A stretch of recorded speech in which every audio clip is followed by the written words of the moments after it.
Good evening, good morning, good afternoon, wherever you're logging in from. I hope you are all safe, well, wherever you are at. We are super excited to come to you this evening. My name is Rebecca. I run marketing for a company called LogMeIn. I'm super excited to partner with ITC Infotech and present to you the topic of this evening, end user experience and remote working during COVID-19 and beyond. So COVID has really changed the normal as we know it, right? The normal that we were all used to was actually just getting up, going to work. And then whenever we had a problem and we wanted support on our system physically, we would possibly walk to an IT person, or we would walk to our HR business partner if we had a HR question. And with absolutely no notice or preparations, organizations really had to shift to remote working overnight. This new way of working has really become what they call today the new normal. And I'm sure this is a really overused word these days. What is your new normal? But this is the reality. There is a new normal now. We really had to learn to get support virtually, maybe by phone, email, and IT organizations were really struggling to keep the end users productive. And the challenges they faced lasted for many weeks, and they had to do all of this in flight. So when we come out of all of this, what do you think is going to be the biggest learnings for all of us? Will the new normal become the normal post-COVID? Do you think this will be the way what organizations are going to function? Organizations will really now need to consider a scenario where 100% of their workforce can work remote, work from anywhere for that matter. And we should be ready to support these organizations irrespective of where they're working from. This is a very interesting topic, and to discuss this today, we have two wonderful speakers with us. Sujoy Chatterjee, he's the Vice President at ITC Infotech. In his current role, Sujoy is responsible to incubate new technology, alliances, and build solutions in the IT infrastructure space. He drives the end user computing services to global customers. With his 25 plus years of IT experience, he helps organizations to relook at the way the end user services are delivered and to transform these services to end user led delivery. So what a great personality to actually talk about what we are going through today. And the second speaker we have is my colleague from LogMeIn, Matthew Phillip. Matthew is a business leader with around 25 years of experience across people leadership roles, business development, strategic alliances, and channels. He has a successful track record in leading large sales teams, creating strategic partnership, and developing go-to-market strategies.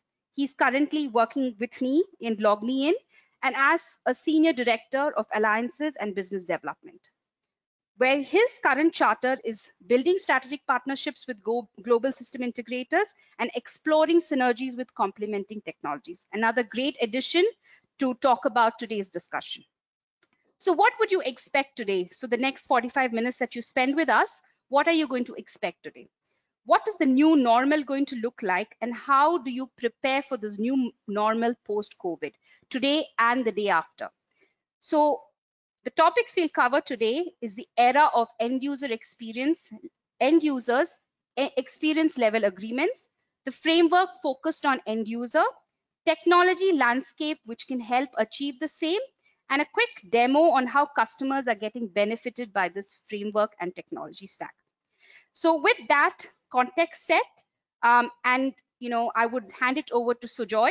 So before that, please keep your questions coming in as and when you see something interesting and you want to ask a question, please keep adding them in your question panel, and I will pick those up for Sujoy or Matthew to answer at the end of it. So with that, Sujoy, over to you. Take on and tell us how this is going to work out. Thank you very much, Rebecca. Thanks a lot for setting the stage for today's conversation. And good morning, good afternoon, good evening, depending upon which part of the globe you have all joined. And thank you so much for taking out your valuable time to join us on this discussion. And I'm sure you'll find this discussion to be very interesting. So I'll actually move on and try to talk about what changed. I think the whole lot of what you see on this slide, Rebecca already talked about. But then one of the things which was very interesting, Matthew and myself, we were having a interesting discussion in the morning, that something is moving around on the social media which says, something which a lot of CXOs were trying very hard to drive in organizations was around digital platforms and adoption of new technology. And it's been always a big challenge. Surprisingly enough, the COVID-19 actually changed it overnight. So the adoption rates really change about most of these digital channels. And if you really see this new way of life, what we are going through on a day-to-day basis, is actually become the new normal. And this new normal is what we're going to take forward, and that is going to shape what we talk about the post-COVID era, or what we are talking about the new normal. And if you really want to see and say that how that new normal would look like, and we would like to actually narrow it down and say how really the post-COVID or the new normal will look like for end users, and also for the IT support teams, because obviously the impact is to a whole lot of other areas. But today's discussion, we want to focus on the end user segment, and also focus around the IT support system as to how is that going to change for them. So let's talk about the end users. We all have been doing a lot of virtual teams, virtual management and virtual meetings. But what we are going to see now is it's all going to go to a different level. There'll be more and more work from home. There'll be more and more relook at as to how the teams will be spread out. And that will change the way we had been working. So what we are going through today would become the new normal, and that's the way things are going to work for us tomorrow. So from an end user perspective, the other thing what you should expect is, the self-service will be the new normal. And when I say self-service, means two aspects. One, that get the work done yourself. And second is, don't expect people to come at your desk the same way they were coming the pre-COVID era, if I say so. So you would see that change coming up for sure. So there'll be a reduction in terms of the desk side support you get. The other thing which has really changed during this time is suddenly a lot of organizations have allowed a lot of personal devices to be used for enterprise application access. And that's a big change, because there had always been a time when we said this is an absolute no-no, but there has been certain relaxation which have happened. Not saying that the security is compromised, but no, there is a relaxation, and there is a way organizations have figured out that you can use those devices. Having said that, the IT side of things have got a bigger challenge. So while users have got some to handle, the IT support teams have got a bigger challenge on their hands. See, most of the organization are revisiting their revising their numbers, their revenue outlooks. So all of that has been relooked at, and that would mean that only the essential investments will be made. And I don't want to use the word budget cuts, but everything will go through a very strict lens when we look at a whole lot of the IT spends. The other area which we believe would surely get impacted, that all the organizations will be relooking at the way today the IT staff looks at remote support and the desk side support, and that would surely change. That may also result into some concepts around what we always used to talk about, tech bars. And I'm not sure how many of you are familiar with that, but tech bars was a concept where now you have a small area dedicated to the IT team, and you can actually walk up there and get the support done. So while earlier somebody would walk up to you, it'll actually change to say that no, an end user has to walk up to the tech bar and get the work done. The other two very important areas, I think the cloud drive, I'm sure if you would be reading around that the cloud drive has been phenomenal. Suddenly everybody is now looking at the cloud, moving there. And I think that will become even furthermore, that momentum will be much higher. And automation would be at its peak. So we believe that the drive for automation will be so strong that they'll be looking at everything and anything which is possible to look at and get it into that bucket. We'll actually be looking at that and doing it. And to I think summarize the last piece of IT organizations have to make sure that they're ready to deliver all the applications which are required to be accessed outside the organization, to be available anytime, anywhere, on any device, and that too in a secured manner. And that is something which we believe is surely going to happen. So these are some very broad level change. There is a huge list, but I'm trying to just cover some which are very directly connected to the end user experience and the way the end users really will get impacted. Now, while we talk about this, let's also look at how IT support has been working in the past. Yeah. So if you really look at the traditional way of IT teams working, they have always been going through an L1, L2, L3. That's how the movement of support had been for the IT support area.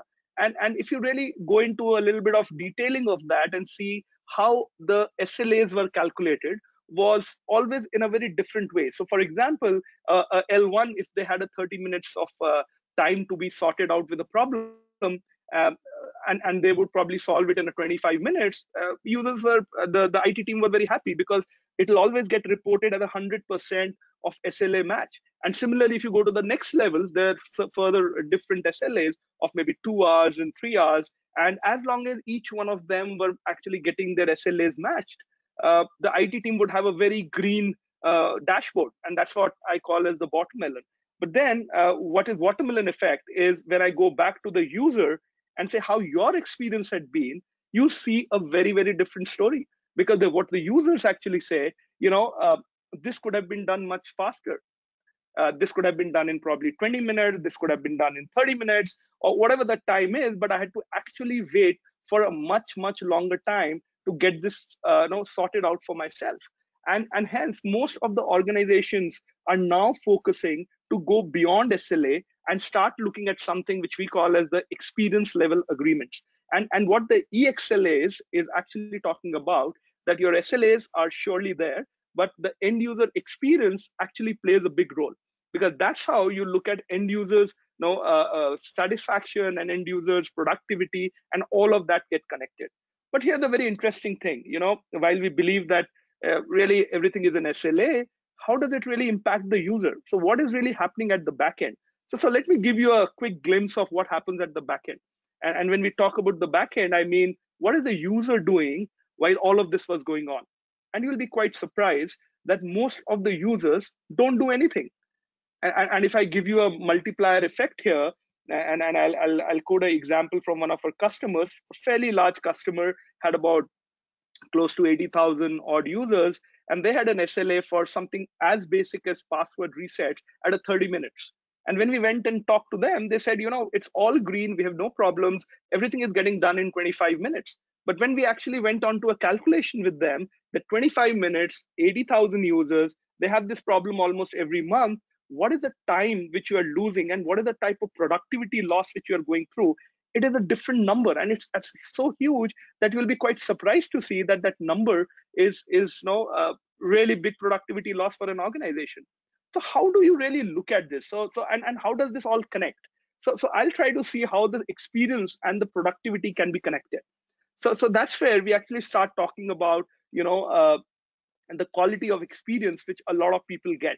And I think the direct relationship there is to look at the user wait time and how the wait time increases. So what you see here is, what we are saying is, if the user is able to do their things on their own with self-help or automation, their satisfaction index or the quality of experience will be a 5 on 5. And I'll tell you why I believe so. And then as the user wait time increases, that means the user has to call up the service desk, or the L2 or the L3 gets into line, and then and hands and feet to visit to your desk.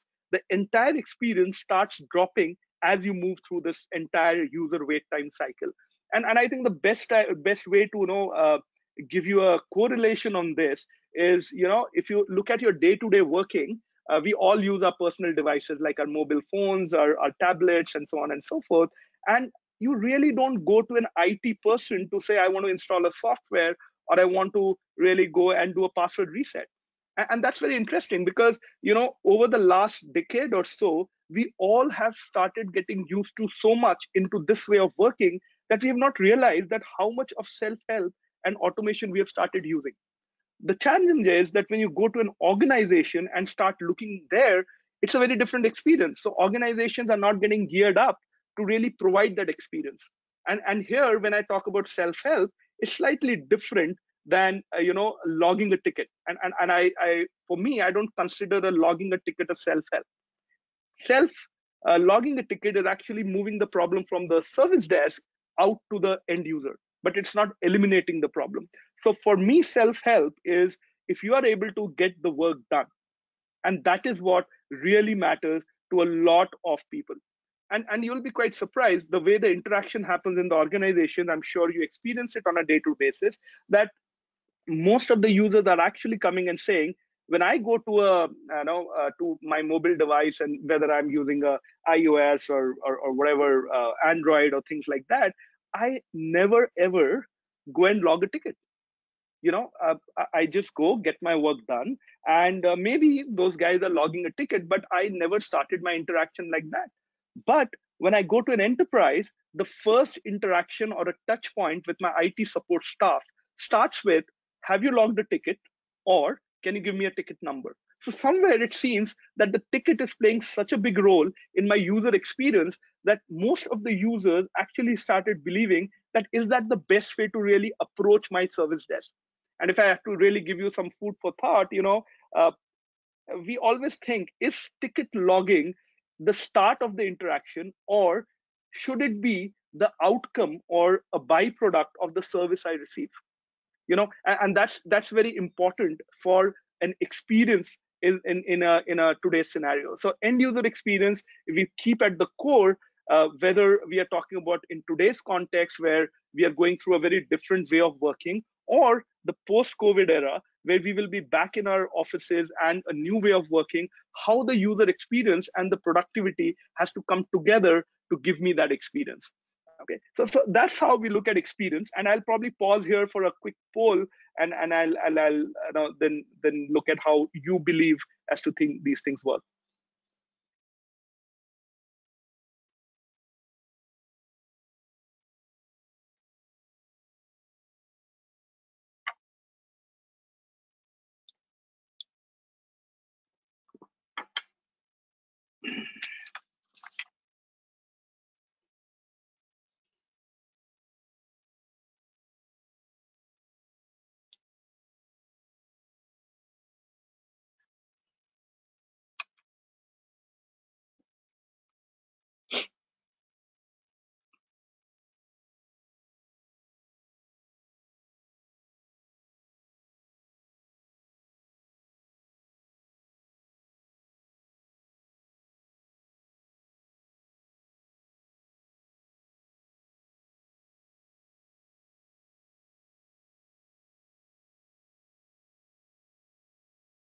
Okay, there you go. So I think uh, you know the best thing to see on this slide is everybody believes that self-service is the way to go, and I see that do not believe to be zero, which is excellent. So we see that about 78% of of of of the respondents today who have attended this strongly believe that the self-service does increase the user experience, and then we have another 22% who believe that somewhat it does. So thank you for that poll. And I think if I take the same thing forward, I think it becomes very important to understand that if we are going to structure the new normal, how do we do that? And how is that it is so important for us to look at the new normal? And if I go into the traditional way of support, what we believe is that the end user is always kept outside the way the support systems are created. And what I mean by that is, when you have to create something which is for that user who believes that ticket logging is probably a byproduct of the support I get, then the first thing we need to do is get the end user at the core of what I build for them. So that's the first step. So I think it sounds like a very small thing, but you have to look at building that services around them. The second piece, which becomes very, very important, is look at how they interact. And when we say a multilingual and things like that, it's very important because in today's context, most of the organizations are global, spread all over the world, and there are places where the language barriers do help you to serve them better, and the experiences of the end users are better when you actually have the languages spoken. But beyond, if I start looking at the way you build it, is also start looking at the intelligence on the service desk. And when we say intelligence, that means start building a way to filter out the way your calls come in. And that's where we start introducing things like the chatbots. And when we say chatbots, is not only a bot which will come and give you a normal answer and questions, but actually go ahead and execute what problems you have to be sorted out. And there can be many examples, and I'll try to cover some of them when we get onto the demo. But the intelligence has to come in. You can actually look at that intelligence to be to the next level. You can look at the AI enabled bots. You can look at the intelligence telephony systems, which will basically ensure that the experience of the users are enhanced. The other part is, if you look at the user is also consuming a lot of services, whether it's the identity of the user, collaboration tools, or looking at the enterprise application. So that's what most of the users consume. And if you go a little finer on the enterprise applications, you see that those users are either accessing those applications, the enterprise applications, that they are either transactional or very informational. So what I mean by that is they have to go and log into multiple applications in a given day to access different type of information. So I may have to go to a Workday or a PeopleSoft to do my HR related stuff, or I have to go to an SAP, another system to other type of thing. And then you have a corporate corporate intranet, and then all type of websites, and you keep struggling and navigating through those areas to actually access all of that. So how do you really simplify the consumption of that information, and those transactions also becomes very important. The next part is you have to have something which will make sure that you have a single source of truth, which is holding all the things which you're doing, and a service management platform to encompass the whole of what we are talking about, and then having a strong governance and management which will basically take care of the structure. So that is how we believe, if you need to create the new normal structure, this is how you have to go in. You look at the code at the end user, and then start coming out and build things around the end user. Now, having saying that the structure is good, but then how do I really do it? And I think that's where the levers come in. So how do I really look at creating this? Because the first one, I'm sure, sounds very interesting, but then how do we really go through and creating this, at the same time looking at a lower cost of ownership? You're looking at increasing end user productivity. How do you really do it? So the first step, we believe, is empower your end users. We've seen that is something which a lot of IT support organizations try to hold it back. I think if you want to make the user productive, the first thing is empower the end user. Okay. The second one is lay the foundation for a digital workplace. And this framework has to include all the elements of, whether you're looking at chatbots, the RPAs for automation, orchestration, have all of that brought in together to give that experience and empower the end user. The next one is, have a very robust service management system, which will basically integrate into the overall delivery ecosystem to provide you, one, the single source of truth, but also optimize the way you are doing most of your work. The next one is introduce the experience level agreements.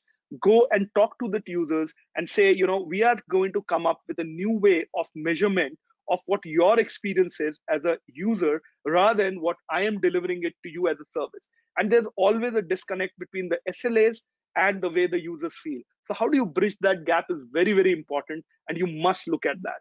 The next one is, bring up the new channels. And when I say new channels, look at that consumption model, which I talked about on the last slide. How do you look at the consumption model to be, interactions and transactions and information coming through a single window?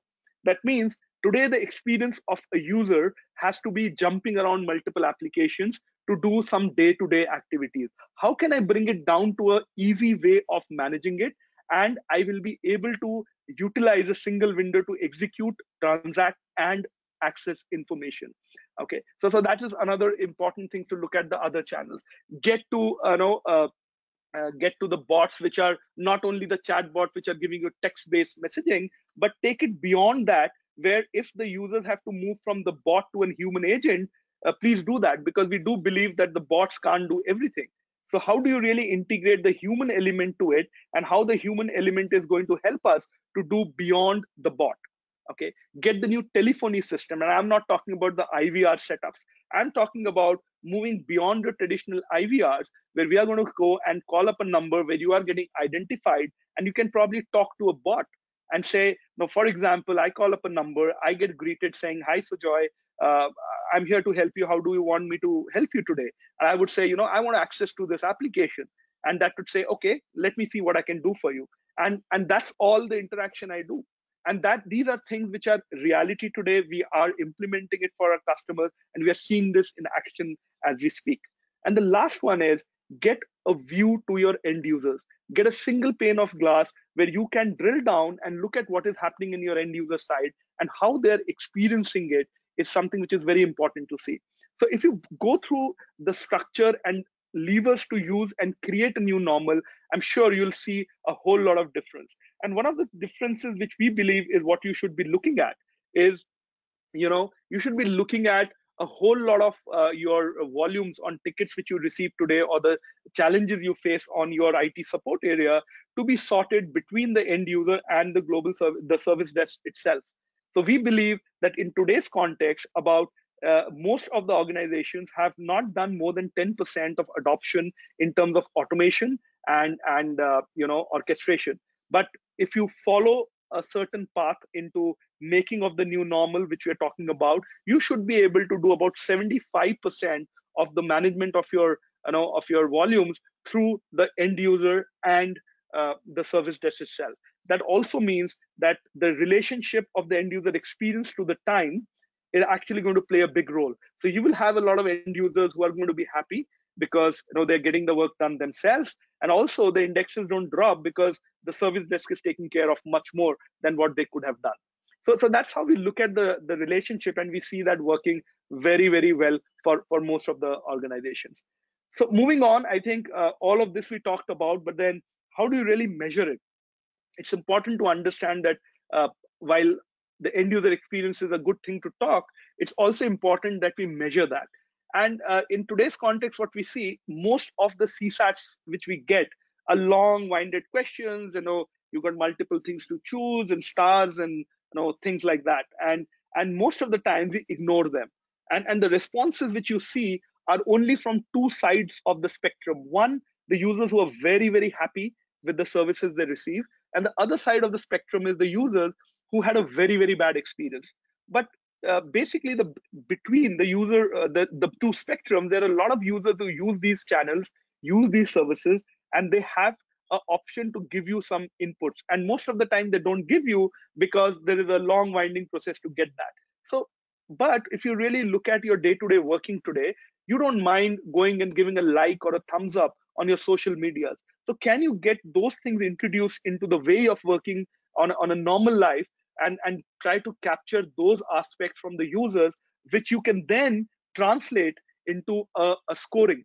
And that scoring mechanism can actually help you from the end user perspective to go back and say, this is how we were looking at the experiences. Here is my SLA. Here is my experience SLA. When we correlate it, we see that the end user experience has been moving up in a trend, or the way your experience had been. And that's where the quality of experience really matters.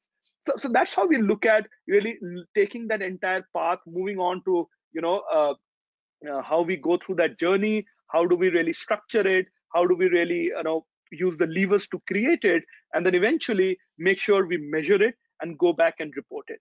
So that's where I think I will use my presentation to convey these. And I think there's a time for a quick poll again, and then we'll get back to what we are looking at.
Okay, so there you go. So I think uh, a lot of people did face challenges, and there's some still facing challenges. And I think if I put that had challenges but somewhat resolved and still facing challenges together, that comes to a big 80%. And there are 20% of the organization which have actually gone, through that curve, and they have really achieved, and they're really doing good. So which is excellent news. But then people who are having challenges, they should look at seriously what we just talked about, and I'm sure some of those levers would help you to create a whole lot of different experience for your end users. Yeah. So what I'll do is I'll actually now jump on to give you a experience of to how an end user really feels, and how do we look at the end user experiences. For this, I'll just move to a quick demo, and I'll keep it short, and let me just take you through this quick demo. Now, this demo really talks about how an end user life would be, if I say so, post-COVID era, or even some of the people who have gone through that challenge would have already been experiencing. So here is a familiar screen to some of you, which is a typical ITSM screen, and this is where my bot comes. And we talked about the intelligent part of it, and today what we are going to do is we are going to focus a little bit on the interactions part, and we're going to focus a little bit on how the transactional and informational piece works. So here is the bot which actually comes up. The first thing which you see is the bot has identified who I am, and there are certain things which it offers which are out of the box for me to use, and that means that these are things which a lot of people in the organization are already querying about and inquiring about, and they can be helped by just a click there. But we'll actually take a little different route to say, what are the simpler things which we do. We talked about password reset. Okay, so let's take that, and that's the simplest thing which I can take. However, here things change a little bit. When we talk about the regular password reset, it's one thing, but then when we talk about going into some of the legacy applications, or some applications which do not integrate into your core, that becomes a little different than what you actually experience on a day to day.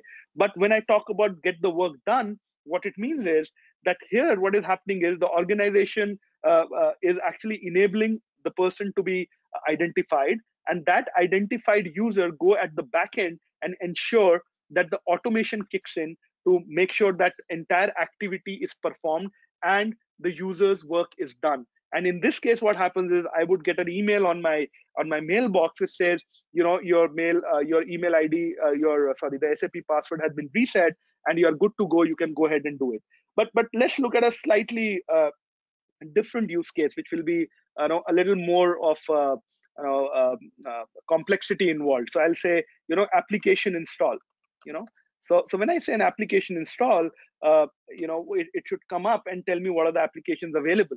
Now it just says that these are the 3 applications available for me to install, and when I go and click on one, again what it is going to do is it's not going to just tell me that I've logged a ticket, but it is actually going to go ahead and install the application for me. Now, why this is interesting, because at the back end, if you see, it is working through multiple channels and ecosystems. So here is what you see where the service desk service management is showing as to how my process is going through. So I don't have to call up and figure out what's going on. I can always click on that link and find out what's going on. At the same time, my software is getting installed, so there's no human intervention. There's nobody involved. But if your organization has a flow to look at approvals, even that can be considered here. And if you also notice, there are these small like dislike buttons which are coming up every now and then, which I can actually provide a feedback. And as I said, these are the smaller ones which are easy to give access. Okay. The other one I can take, so I can have a whole loads of IT use cases, but I'll actually jump onto a non-IT use case. So let's look at something like a holiday list. Okay. Now, I'm sure you have it on your intranet portal, but then how do I really go there and access it? So in today's context, what happens is I have to go to my intranet portal, go click, click, click, and find that holiday list. But here, what is happening is that I'm able to do it much easier. But let's look at the next step. So if I want to see, holiday in May, for example, what is going to happen? So it should actually pick up my holidays in May and bring it back. And what you suddenly see here is the AI part of the bot has come into action. And what it is saying is that, are you looking for a leave balances also? Because if I'm going so specific on looking at my holiday list for a month, most probably I'm looking at something beyond that. So yeah, I want to actually check my leave balance. And now suddenly what has happened is at the back end, from your intranet portal, it has gone and looked at my Workday or my PeopleSoft or whatever HR system you have, and it is getting a query from there. And now what it also does is it also tells you that do you want to really apply for a leave, because looks like you're looking for leave balances, looking for what you have there, and so on and so forth. Now I can keep going there, and I can apply a leave, I can give a start date, end date, and so on and so forth, and I can actually do that. So that is how I can actually do a use case which is nothing to do with you know with IT systems. So because most of the use cases many a time we see are restricted to IT use cases, and we are trying to make sure that we go beyond IT and do that. So here is a quick example of that, and I'll just skip that and move on. Let me also do a very quick and simple understanding of when I talked about get your bots to talk and go beyond and talk about human agents. Let me take a use case around my travel schedule. Okay, so let me just type that, and I'm sure you're observing that while I'm typing, it is also suggesting what are the things which I can do. And in this case, what I'll do is I will actually give it a thumbs down, that I'm not really happy with what I just saw. So what is the option you have? You can actually report these things or raise a ticket, but you can also go and get onto a chat. And this chat is with the agent who's sitting in some part of some world. So this agent can be sitting in any part of the world and looking at the queue, and they get this and they can start working on this. Now, when I accept this ticket, what I also see is what I have been doing over the user has been doing over the last period of time. And that means that the response can be more focused, and you can say how I can help you with your travel schedule. So now what is happening is, one, the user is getting identified. What is also happening is you are seeing that you have moved from a bot to a human agent, and you are taking the interaction forward. And this can go on from a perspective that I can actually do a co-browse and show the person how to access something, or I can take a remote access and solve the problem. And this can go on and on. And also, when I was talking about some channels, you see we have got channels around SMS. We even have social media channels and emails, which can all come into the agent and look from one place. Okay. So for now, what I'll do is I'll end this, and I'll just come back to show you something more. So what also is happening now, while all of these use cases have been helping the users do a whole lot, but how do you really look at that single pane of glass? And this is where we start looking at the single pane of glass. So everything which is going on in the end user estate is, you can see at one place. First thing first, you see how many engagements are going on and how you can look at the self-service usage which is happening in that organization. What you see here are many tiles, some big ones and some small ones here. And what these tiles are actually telling me is how much certain activity has been used. So for example, I can go and show you some green tiles and red tiles also here. And these red tiles are basically things which you never got responded. Now, why this is very important is a question which a lot of people would ask, that why do you really have to build all the knowledge bases before you launch a bot? And here is where it differentiates, that you don't need to build everything on the day one. You build whatever is very relevant to you and launch it, and then you observe these tiles and go through that and start building more and more and more. And what also happens is you can look at how the user's behavior has been, and you can go and click on one of the interactions and see what the user has been navigating through. So if you remember the last time when we went and say what is the holiday in May, and it just prompted us to say, this is what you can do and this is how you can apply for a leave and balance. That is what it actually captures when you are going through this particular options. And more so, what happens is if you go through further detailing, it can give you options like what was happening with those thumbs up and thumbs down. You can actually look at how the behaviors had been and how much of reactions you are seeing which are coming to your entire setup.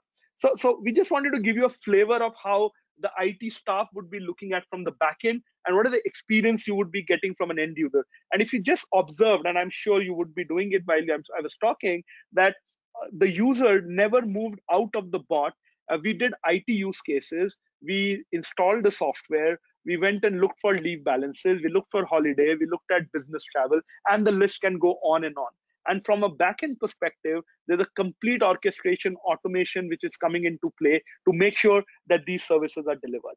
So I'll just stop here from the demo perspective, and I'll come back and let's talk a little more about how these experiences been for some of our customers. So while I do this, I think I can see a question coming in, and let me just read it for you. Okay, so Matthew, I think this question will be more appropriate for you to answer. And the question says that, what is the chatbot in the demo? And there's so many chatbots in the market. How does one differentiate? So I think you will be the best person to answer this. Yeah, so thanks, Ajoy, and good morning, good afternoon, good evening again to all the people on this, depending on where you have logged in from. And Sujoy, it was a great presentation and very relevant for today's time, particularly during the COVID crisis time, when organizations are looking at speeding up their digital engagement strategy, right? So whether it's for their employees or for their customers. So now coming back to the question which has come up, which bot is this? So the bot here in question is Bolt 360, which is a LogMeIn product, and that's the conversational engine or the conversational interface which you all saw. Now, Sujoy, I must say you showed it very well, some of those unique features of that. But if I have to choose the top three differentiators of this product, which will differentiate Bolt 360 from rest of the clutter, the first would be our patented NLU engine, which is the natural language understanding. The NLU engine, which makes training the bot much simpler. And as it's simpler, it makes deployment faster, and finally the ROI faster. That's what most organizations look for. The second is the harmony between the bot and the agent. This is the escalation from bot to the human agent, which you showed again in your demo, should be contextual, and so that the experience is seamless for whether it's an employee or a customer, right? So that's the second thing which I think was unique. And the third is the voices dashboard, the red and blue tile which you showed on your demo. So these are real-time insights of the various queries which the bot is being asked and the status of the same. So what we do is we have something called a white box AI concept, which means you see not only the input which the bot is having, but also the output and also the real-time visibility of how the bot is processing it, right? So these are the top three which I would say differentiate Bolt 360 from rest of the clutter. So I think you just So Matthew, you just talked about harmony somewhere. I remember you just said harmony between the bot and the agent. Can you talk a little more about that? Where that was something which was very different than what I've heard. Yeah, sure, Sujay. So I mean, a part of it you showed how when the bot is not able to answer or when the customer wants, he moves to a live agent, right? So now what we mean by harmony is a tight integration between a bot and a human agent, so that we know bot is not the know-all of everything. There would be times when a particular chat, whether it's an employee or a customer, would need to get escalated to a human agent, right? But when it happens, what we need to do is to ensure that it's a contextual handoff, which means the agent should know what is the interaction history of the bot with the employee or the customer, should have details of the employee, the last few tickets, and various other things which will make this transition seamless for the employee. And the second is the bot, now that the engagement is happening between the live agent and the employee, the bot then moves to the back and supports the agent, right? Till now it was interacting with the employee or the customer, and now it goes back to assisting the agent. How does it do it? It views the chat between the employee or the customer and the agent, and enables the agents with quick recommended responses, right? It scans through the knowledge bases and gives quick recommended responses, which reduce the average handling time. That's what we want to make our agents more productive. And the third thing, which when we say harmony, is the bot. Now that the bot has done that, it also stays at the background, looking at the ongoing digital engagement between the employee and the live agent, and keeping on building its knowledge base, right? So it continuously learns from the interaction. So this is what I mean by harmony between bot and agent. I think this is a question from my side. I think it'll be relevant at these times. So what is really LogMeIn doing, for its customer during this pandemic? Because I know that you are an organization born in the internet, if I say so. So maybe you want to talk a little bit about that. Yeah, sure. So before I talk about the pandemic crisis and what we are doing, let me give you a quick background of LogMeIn, right? So we started in the year 2003. So we've been in existence for the last 17 odd years among the top 10 SaaS companies globally. And all our solutions are I enable people to connect with people and people to connect with devices or their digital identities, and how in a secure and simple manner, right? And our mission, which we talk about, is to unlock the potential of the modern workforce. Now, what do we mean by a modern workforce? Which is a workforce which is remote, would like to work from anywhere, is multi-channel, which means it expects seamless experience across any channel they come through. And all our solutions, whether it is in collaboration, customer engagement, or identity, have been built on the same philosophy, right? To make it seamless experience across channels. So that's what is there. And what the COVID crisis, I believe, right? That's what one of the key topics today was. COVID crisis was, what it did was to expedite the adoption of the modern workforce base, right? And that most of it will continue into the new normal. That's what we all believe. And this is the area we have anyhow been working closely with our customers and partners. So for us, this is a natural extension of what we do, and all our solutions enable what we talk about, the modern workforce, right? So that's what it is. So that's what we are doing, and that's what our organization stands for. I think the last very quick one, I know we have already reached our time, which I know. for the webinar. I know. So I think I'll just pass it back to Rebecca, and Rebecca, if you want to sum it up. I hope it was interesting for all of our viewers today, and I think, Rebecca, if you can do a wrap up for us, or I'm not sure if we have time for questions. Yes, we don't have time for questions. We're already 1 minute over time. So I think you summarized it really well. I love the demo part. Of course, it's our product, so proud to see that. And I think it sort of helps us think of how support can be thought of after COVID. From any part of the world, wherever you're remote working. So I think you addressed that really well, and it was lovely to see that. So there are plenty of questions that we have received. We promise you that these questions will be mailed to Sujoy and Matthew, and they will address them and get back to you by email, because we have them by your name and email addresses. So thank you, everybody, once again for joining us from wherever part of the world. Again, be safe, take care of yourself, and I hope this was very useful for you, as it was very exciting for us to do this. And have a good evening. Thank you. Yeah, thank you. Bye. Thank you very much. Stay safe. Thank you.